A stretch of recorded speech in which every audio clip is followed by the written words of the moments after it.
انا عايز اقول انا بطالب حد يمسك بحيرتني ويحافظ عليه وتمشي بالقانون. انا بشوف في البحر بيبقى في قوانين، لكن بحيرتنا ما فيهاش اي قوانين خالص.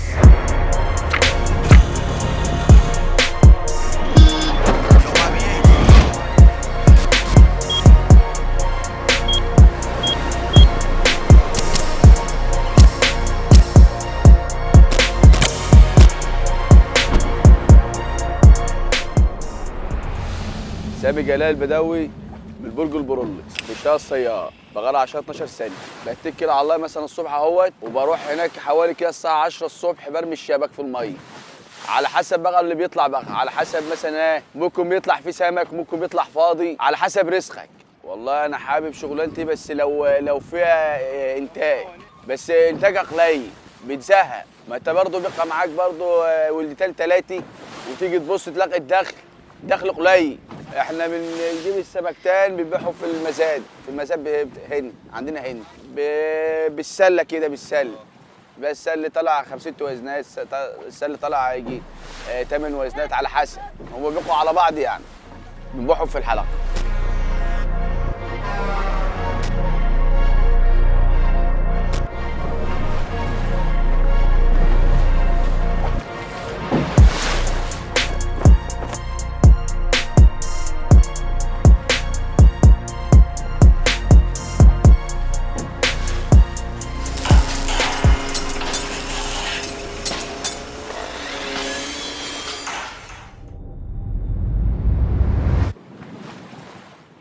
صبحي محمد صابر، شغال صياد.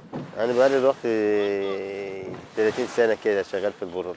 والله الصيد برضك مش أيام يدي أيام ما يديش، أسبوع يدي 10 برضك ما يديش. والله أنا بكسع الساعة 3 بالليل، بشتغل بالغزل، أروح الغاب أصطاد، وارجع مثلا العصر ولا ارجع الظهر، اجيب لي مثلا 5 وزنات سمك. ما هو السمكه الغاب ما خش فيه سمك، الغاء بتوع الكهربي اعملوا السمك اللي فيه، كهربوا السمك اللي فيه ما خش فيه سمك. حتى الولد اللي فيه بتاع السمكه الصغيره كهرباء اخرى ماتي. تيجي انت تصطاد تجيب لك طورتين 3، يعني تيجي طول النهار تجيب لك 5 وزنات سمك بالفرقه بتاعتك بالغاز بتاعك دي. ما خدش بتصطاد زي الاول لما كانش فيه كهرباء ولا كان فيه زريعه ولا حاجات من دي، كنت بتصطاد كان ربنا بيكرمك. لا السمكه موجوده، لكن دلوقتي بتوع الكهرباء قضوا عليه. انا والله بيساعدني اخويا، بيساعدني مني، ببيعه في المزاد في الحلقه مثلا 40 جنيه في اليوم، 20 جنيه زي ما ربنا بيدي لك بقى. دي مركبه ده دنجل صغير، دي صغير، دي فلوكي، دي دنجل. انا كنت مسمي دي اسعد، مسميه اسعد واحمد وحسن، كنت كاتب عليهم حسن واحمد. بس بقى من كتر المشي في الغاب اللي هو زي البوص ده، بيبقى مزرح في البروق، اتمسح الاسم من الغاء.